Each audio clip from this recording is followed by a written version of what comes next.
Introduction. Arun, do not put that nail in the plug. You will get an electric shock. Why, teacher? It is a rusted nail and of no use to us.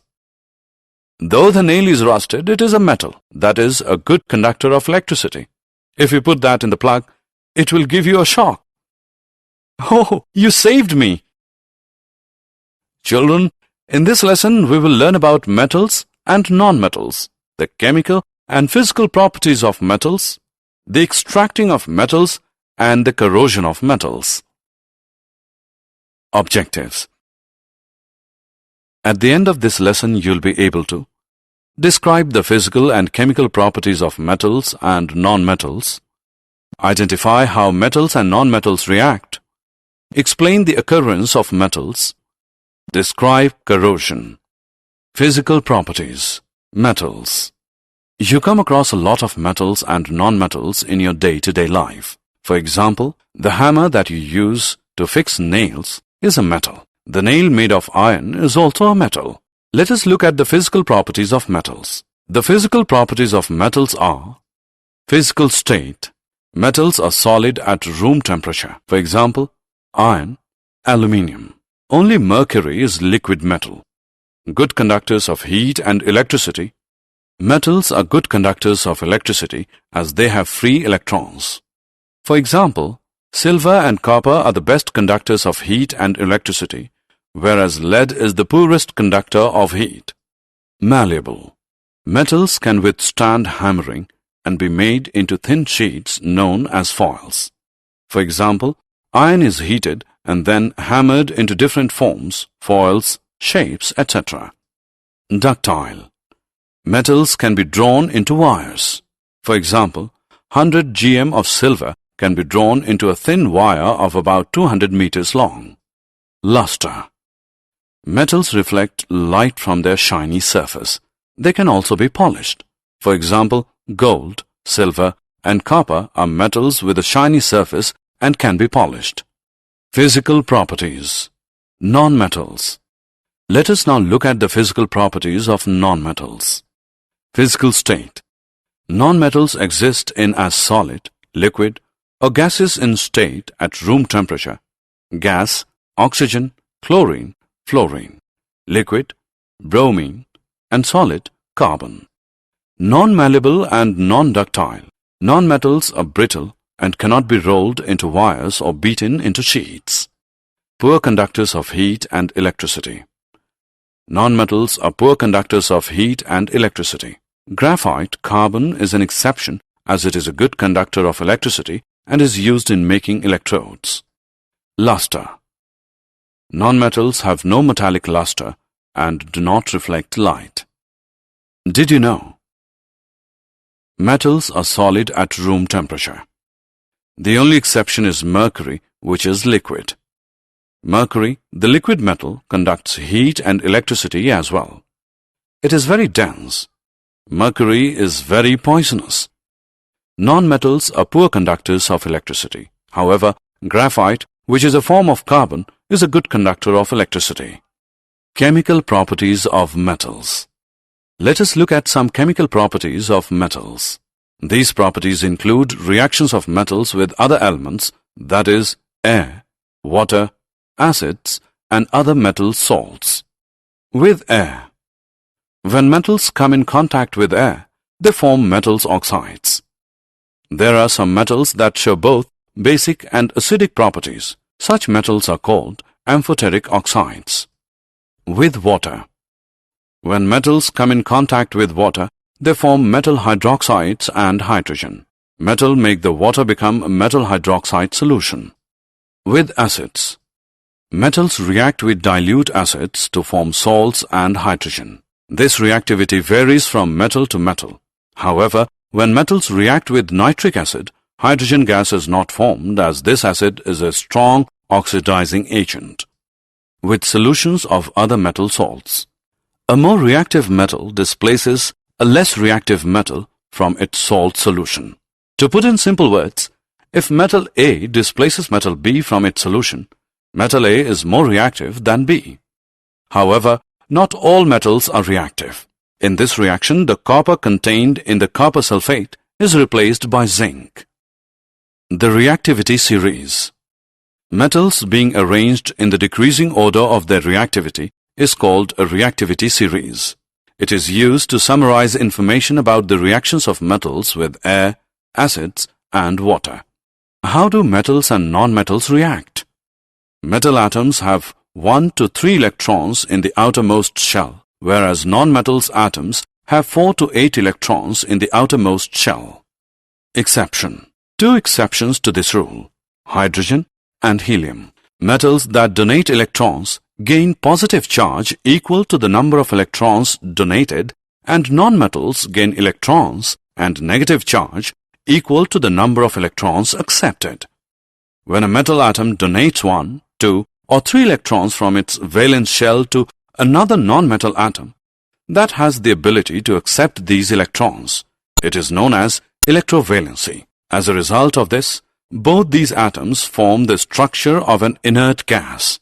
The transfer of electrons from the atom of an element to the atom of another is called an ionic compound. Properties of ionic compounds. Let us look at some ionic compound properties. Physical nature. Ionic compounds are hard solids as the force of attraction between the positive and negative ions is very strong. These compounds are brittle and break when pressure is applied. Melting and boiling points. Ionic compounds have high melting and boiling points because of a considerable amount of energy that is required to break the strong inter-ionic attraction. Solubility. Ionic compounds are soluble in water and insoluble in solvents such as kerosene, petrol, and so on. Conduction of electricity. Ionic compounds, when in solid state, do not conduct electricity as the movement of ions is not possible because of the rigid structure. But when ionic compounds are in a molten state, it is possible to conduct electricity as the electrostatic forces of attraction between the oppositely charged ions are overcome due to the heat. This leads to ions to move freely and conduct electricity. Did you know? Positive to positive and negative to negative ionic bonds do not occur, just as the similar poles of a magnet repel. Occurrence of metals. Extraction of metals and ores. Earth is the major source of metals. However, seawater also contains some soluble salts. Minerals are the elements or compounds which occur naturally in the Earth's crust. Sometimes minerals contain a very high percentage of a metal. This metal can be extracted from it. Such minerals are called ores. Ores are impure metals that contain a large amount of sand and rocky material. These impurities in the ore are called gangue. These impurities have to be removed from the ore before the metal is extracted. Once the impurities are removed, the ore is in a concentrated form. This concentration of the ore is also known as enrichment of ore. Extracting metals. After the metals are separate from their ores, they are classified based on their reactivity. The following are the various categories of metals grouped as per their reactivity. Extracting metals low in the activity series. Metals that low in the activity series are very unreactive. The oxides of these metals are reduced to metals by heating alone. Extracting metals in the middle of the activity series. The metals in the middle of the activity series are moderately reactive. These metals are usually present as sulfides or carbonates in nature. It is easier to obtain a metal from its oxide. Therefore, first these metals need to be converted to their oxides. The process used to convert sulfide ores by heating strongly in the presence of excess air is known as roasting. The process used to convert carbonate ores by heating strongly in limited air is known as calcination. Extracting metals towards the top of the activity series. The metals that are high up in the reactivity series are very reactive and cannot be obtained from their compounds by heating with carbon, as these metals have more affinity for oxygen than carbon. These metals are obtained by electrolytic reduction. Refining of metals. The metals produced by reduction processes are not pure. They still contain impurities, which must be removed to obtain pure metals. The most widely used method for refining impure metals is electrolytic refining. Many metals are refined electrolytically. The impure metal is made the anode, and a thin strip of pure metal is made of cathode. A solution of the metal salt is used as an electrolyte. On passing the current through the electrolyte, the pure metal from the anode dissolves into the electrolyte. An equivalent amount of pure metal from the electrolyte is deposited on the cathode. The soluble impurities go into the solution, whereas the insoluble impurities settle down at the bottom of the anode. These are known as anode mud. Did you know? Silver, gold, and platinum atoms are not easily oxidized.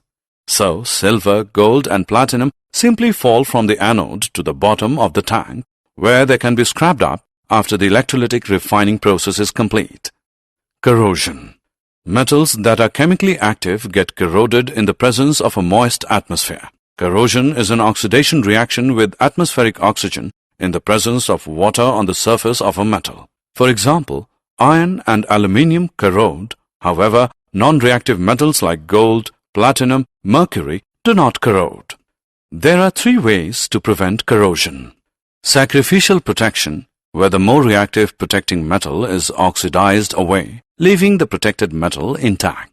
Alloying, where metals are mixed with other metals to make non-rusting alloys. Galvanizing, where a metal is covered in thin zinc layer. This layer is produced by electrolytic deposition. Summary. Let us summarize what we have learned. Metals are good conductors of electricity, whereas non-metals are poor conductors of electricity. Metals react with air, water, and acids. Metals being arranged in the decreasing order of their reactivity is called a reactivity series. The transfer of electron from the atom of an element to the atom of another is called an ionic compound. Metals are extracted from ores. The most widely used method for refining impure metals is called electrolytic refining.